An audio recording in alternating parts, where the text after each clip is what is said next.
as part of the idea of ease.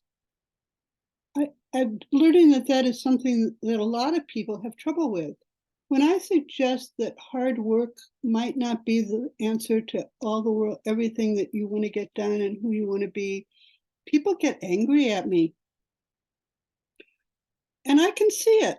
We're really, really, really taught that, um, like if you just work hard, do hard, you know, push your body, um, study impossible things, and for heaven's sakes, work as many hours as you can, and then everything will be fine. And I've sort of been called to something else, and I'm enjoying it a lot. I talk about being called into a place of just being, and from that place, all these things happen.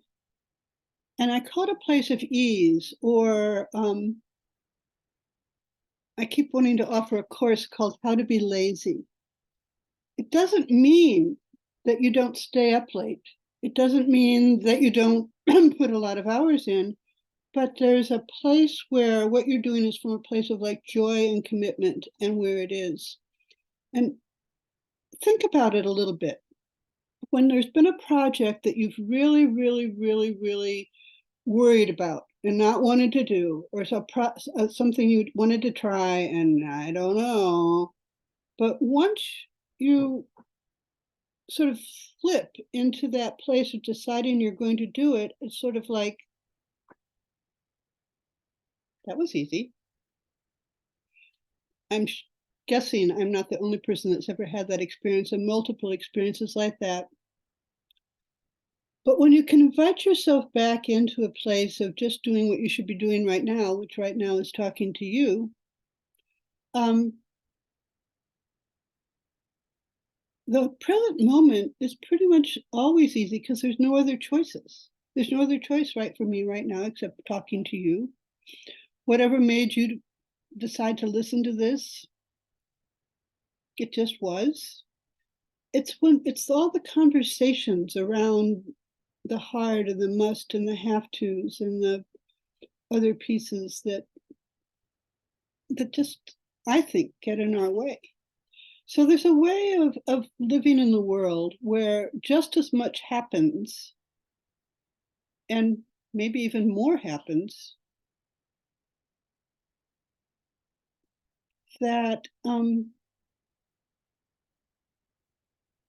I call ease.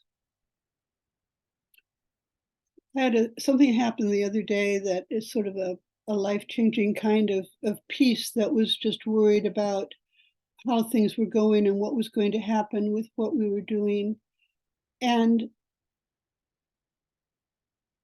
it was bad enough that I actually woke up in the middle of the night and started worrying about it. In the middle of the night is a hard time to find anything.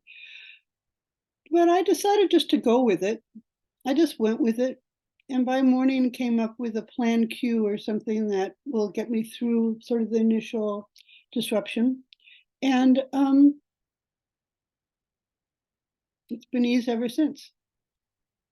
So I invite you to that. I invite you to just think that the thought of hard and impossible and is more a sign that something's wrong, that you should be maybe doing something else than it is anything about the event itself. And that there's a place of right now where the ease is possible.